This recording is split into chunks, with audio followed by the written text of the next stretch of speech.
Takže ahoj, vítáme vás tady na závodě mistrovství republiky MX Junior v Karlíně.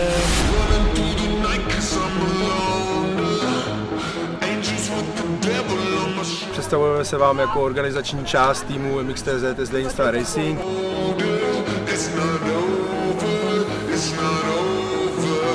Chtěli bychom vám dneska trošku představit náš tým. V letošní sezóně za nás v nejsilnější kategorii MX2 jedou Luďa Černý a Jirka Džerimatěc. V dětských kategoriích prozatím letos s náma jedou v kategorii 65 Bohdan Kikina a Teodor Šuk.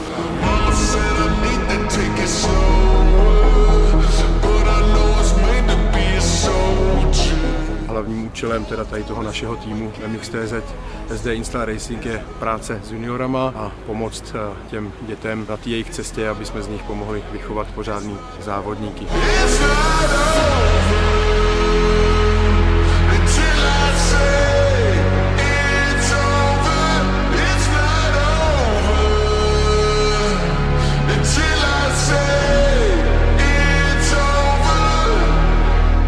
Týmu se mi líbí moc, je to fakt super tým, lepší jsem si ani nemohl přát, jsem spokojený.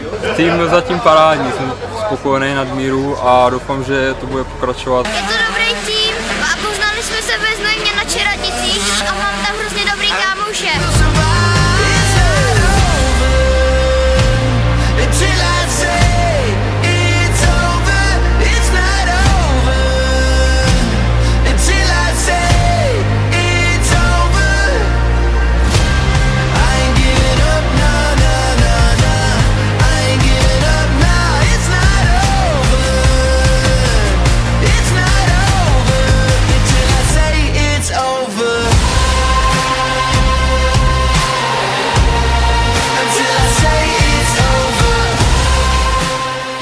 Tak co se týče organizační činnosti, tak se tomu věnujeme já, Petr Deraha a Michal Deraha, který vlastně tady do toho našeho týmu přinesli tu značku MXTZ, který vlastně organizují všechno kolem dění motocross tým Znojmo, přičemž jsme se k tomu přidali my jako hlavní sponzor SD Install Racing a vytvořili jsme nový juniorský tým, kde bychom, řekněme, během 2 let chtěli být na úrovni standardních juniorských týmů, který se věnují dětem, který se věnují juniorům.